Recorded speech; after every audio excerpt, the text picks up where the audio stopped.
Hey guys, I survived 100 days, and you can too.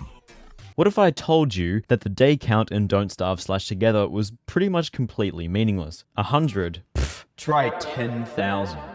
Now, 10,000 days is a lot of time. Each day in Don't Starve is 8 minutes, which totals to almost 2 months of non-stop playing the game. This is 2 months excluding sleeping, eating, showering, or anything else in real life. Now, I probably went 2 months without doing any of these essential tasks during the virus, TM, but since the world's moved on from that, it's gonna prove to be a bit trickier. The real enemy here wouldn't be difficulty or in-game challenge, it would be the omniscient Lovecraftian beast known as boredom. Hell, I get bored after about 100 in-game days, God forbid 10,000. So in order to find a way to survive 10k days, the secret doesn't lie in skill or knowledge of the game, it requires devising a way to survive forever completely effortlessly, without so much as a single keystroke, once our grand plan is set up at least. It requires reaching a point where you can exist in the game with absolutely no input from the real world, and leaving your PC on for 2 months straight. Ignoring the power build ramifications of that decision, how would one go about making themselves immortal in DST?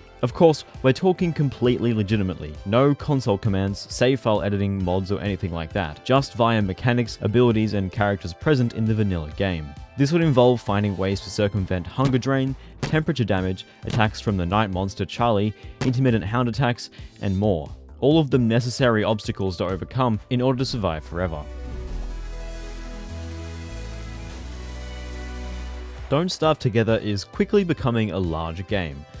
A very large game. There are many characters now, each with their own perks, abilities, even skill trees now. And each of these things bring more possibilities for our goal of breaking the game. More potential ways to circumvent the forces of hunger, temperature, and enemy attacks that make sitting in one place impossible. There are also many things present in this game's world. Plenty of biomes, lots of craftable items, and a mountain of hostile and friendly mobs, lots of whom have peculiar abilities. So surely, somewhere out there, is there some combination of items, characters, effects, and more that can make the game survivable forever with little to no input from the player?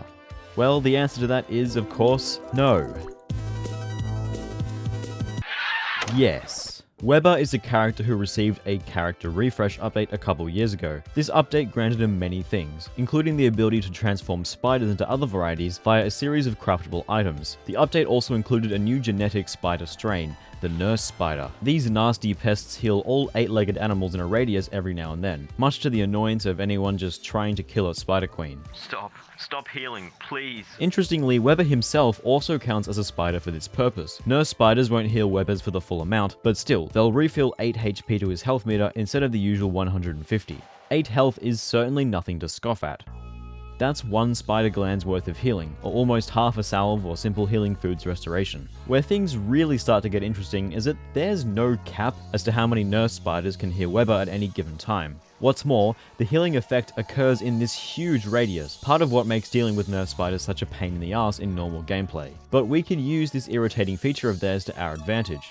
Because the radius is so large, it's possible to cram many upon many nurse spiders into a single area and still have their healing effect hit us as Weber. This means we can effectively bypass the health cap of 8 per spider AoE, since we'll be getting hit with so many effects anyway it won't matter. There's just one problem. Nurse spiders only do their healing move when they, or a Weber leading them, is in combat. Now obviously we don't want to actually be in combat ourselves. The whole point of this is to eliminate any risk of dying, even though it's quite unlikely with 20 or more nurse spiders. This means that most mobs with large health pools, like raid bosses, won't be suitable since they'll be too good at killing things for our nurse spiders to out-heal all of their attacks. But what if I told you there was a mob that's more durable than every raid boss in the game? A regular ass mob that has an effective health of up to 72,000, and I'm not even joking. Even better, this mob doesn't even fight back once its defensive capabilities are active, making it perfect for our experiment. This mob is one that you've probably forgotten about because they mostly serve to add ambience to the game's cave environments. This mob is the rock lobster.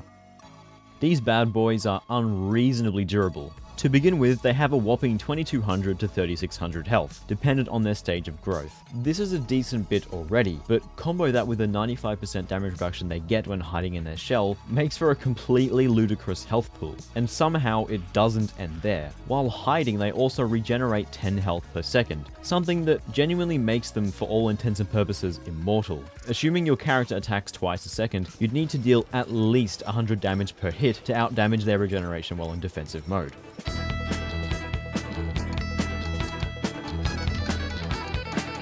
These sort of numbers are only attainable by characters like Wolfgang and Wanda, and even then you'd have to sit there for like 10 minutes with your finger on the F button. So unless our nurse spiders somehow manage to unify their efforts and do over 200 damage a second to a single rock lobster, they'll be effectively unable to damage them.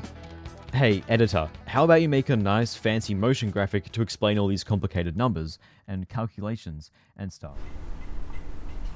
No. Oh, and if you're curious, rock lobsters drop 2 rocks, 2 flint, and a singular piece of meat if they somehow do die. Somewhat of a meager reward for killing the thing with the highest health in the game.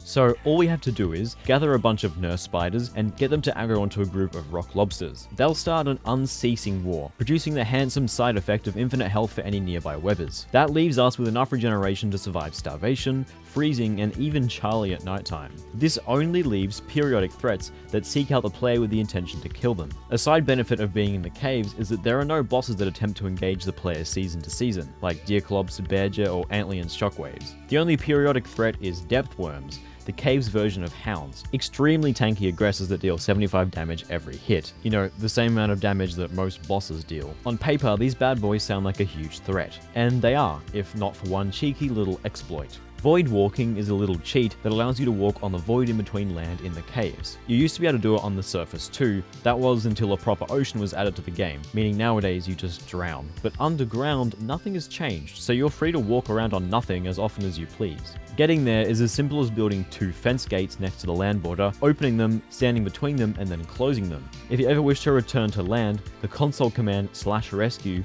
will teleport your character to the nearest suitable land tile, and this command is usable even if you aren't the server host.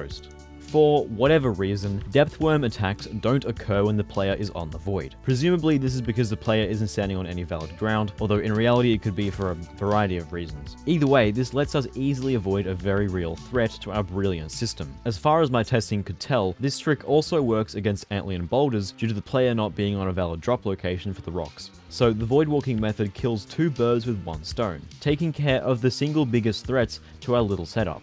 Throughout testing, I did die very occasionally, and this was mostly due to a rare scenario in which multiple shadow creatures and Charlie would attack Weber all at the same time, resulting in his health being dropped so low that the nurses wouldn't heal in time for the next Charlie attack. The best way I found to circumvent this was to build a scaled furnace right next to the edge, close enough such that a void walking Weber can still be in the light radius. This removes the single biggest source of damage against us, Charlie, meaning the only source of direct damage is shadow creatures. This basically trivializes the whole thing and removes nearly any chance of dying. Even if 4 Terrorbeaks attacked at once, Weber would survive with 50 health remaining, enough for his army of nurses to heal him right back up.